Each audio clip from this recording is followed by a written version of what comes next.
ازاي تعملي ديكوباج على صينية خشب من غير تأسيس بأبسط الخطوات ودمج بسيط والفينش كمان نضيف. لو عايزة تعرفي كل الحاجات دي تابعي سلسلة الفيديوهات، هما 3، اتأكدوا ان تشوفوهم كلهم.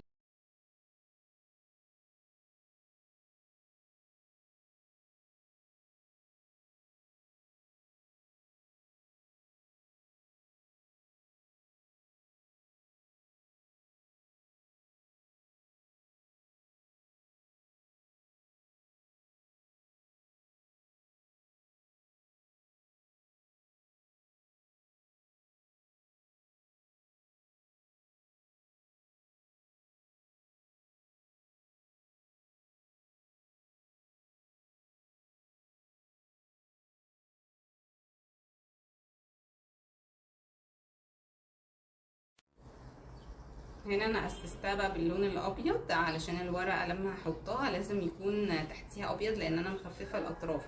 لو مش مخففه الاطراف ممكن اقدر الزق الورقه عادي من غير ما تتاسس. الافضل طبعا انها تتاسس، بس طالما انا هخففه الاطراف هيبان عندي حتت فاتحه، فلازم هنا اكون مؤسسه باللون الابيض كويس.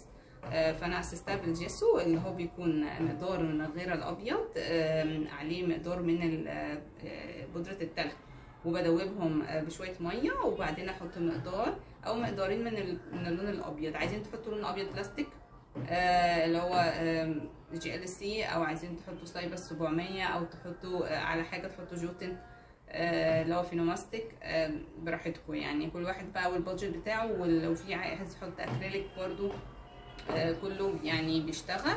بس ان انا بحط بودرة تلج او في ناس اللي هي بودرة الاطفال يعني، وفي ناس برضو بتحط حاجات تانية، بودر جبس على ما اعتقد. وبس انا بشتغل بيه كده وحلو ومريحني، ودي يعني الطريقة اللي انا اتعلمتها.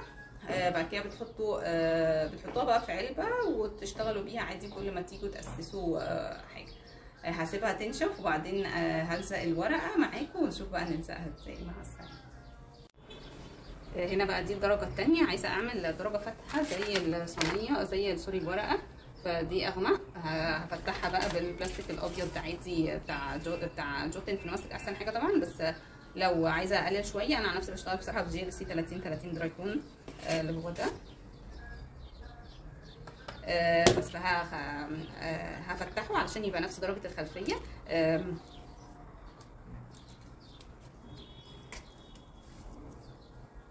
برضو الغطا ده او الطبة دي موجودة، ودي مهمة جدا. ويعني ميزته انه يعني بيور خالص ومش مكلكع، ما فيهوش يعني حتت ناشفة. كانت حاجة من بتضايقني شوية مع كانتري هاوس، انه اللون بيكون مكلكع شويه، بس مع الفرشه وحركتها بتتفتت الكتل يعني او باين.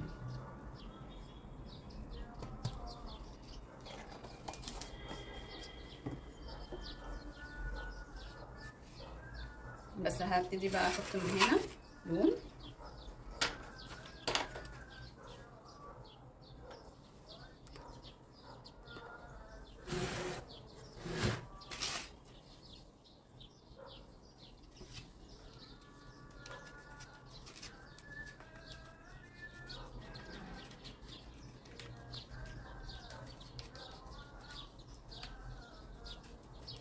بعمل حركه كده علشان اعرف اجيب نفس درجه اللون بالظبط. بجيب كيس نايلون، او ساعات بيكون في الكيس اللي بطبع فيه بيكون شفاف كده خالص، بجيبه واحطه على الورقه عشان يكون ظاهر لي اللي تحته، واحط فوقيه اللون. هو واضح انه فينتج شويه، فهنحتاج له درجه نقطه بني صغيره. جبت بني واسود. هنشوف كده مين فيهم اللي هيدينا الدرجه. هجرب في حته صغيره.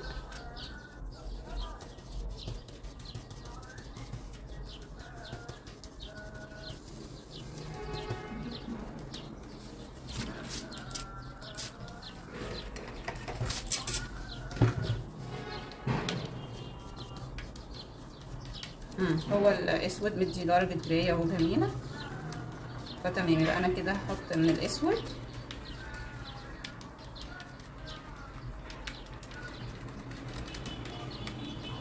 هو طبعا الاسود بيغمق اللون جامد، فيدوبك نحط منه حاجه بسيطه قوي، ولو احتاجنا تاني نزود، لكن لو زودنا في الاسود مش هنعرف نقلل بعد كده.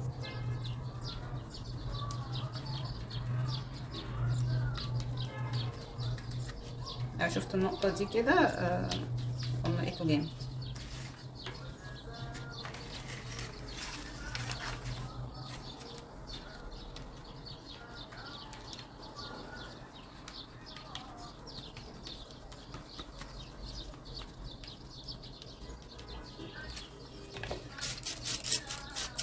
عشان يندمج كويس بيبقى مهم ان انا استخدم الميه، البخاخ الميه ده، تلاقي اللون طيب حلو قوي.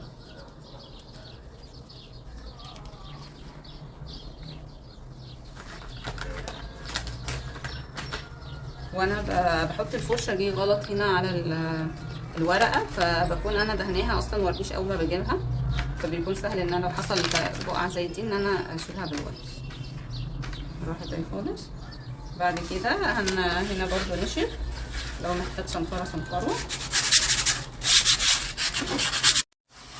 صنفرت القاعده بتاعت الصينيه، وابتدي بقى الون اللون اللبني ده على جوانب الصينيه، بس علشان ما ينزلش هنا اللون تحت لازم الزق تيب. التيب ده بيجيبه من عند الموين، بلزقه على طرف الصينيه خالص عشان لو في حاجه جت بالغلط، ده هيحصل اكيد برضو.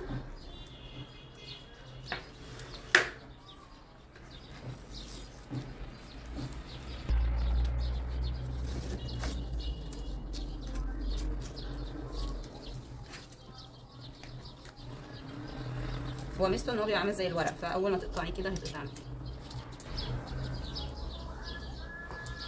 نجيب برضو الكف كده نقفله كويس عشان ما يسربش.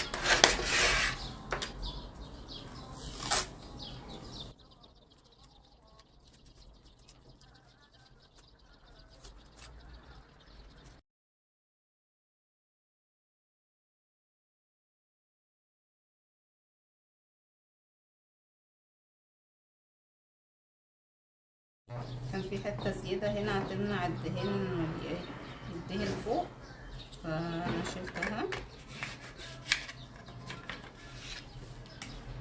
بس نيجي بقى كده الفرشه تبقى يعني اللون فيها قليل، لان زي ما قلنا التشوك بينت تغطيته كويسه، مش محتاج ان انا املى الفرشه بتاعتي. وحتى لو لون بلاستيك ابيض عادي برضو اجانب بيقولوا موس از مور. الحبة الصغيرين هما كتير اصلا، هما كفاية يعني. less is more.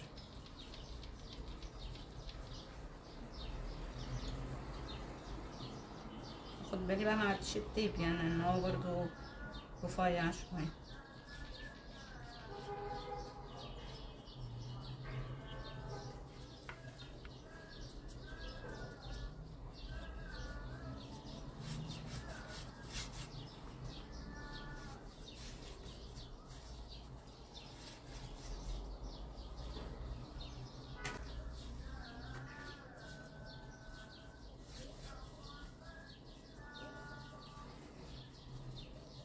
هي في نواحي اصلا هتبقى لونها برضو درجة اللبني دي وهتندمج مع الباقي، بس برضو في حتت هتبقى مفروض احنا هنكمل اللون البيج بتاع زي كأنه الترابيزة بتاعت الوردة دي، الفاز دي، او في حتت برضو في الحتة دي مش عايزاها انها تبقى فيها يعني لبن خالص.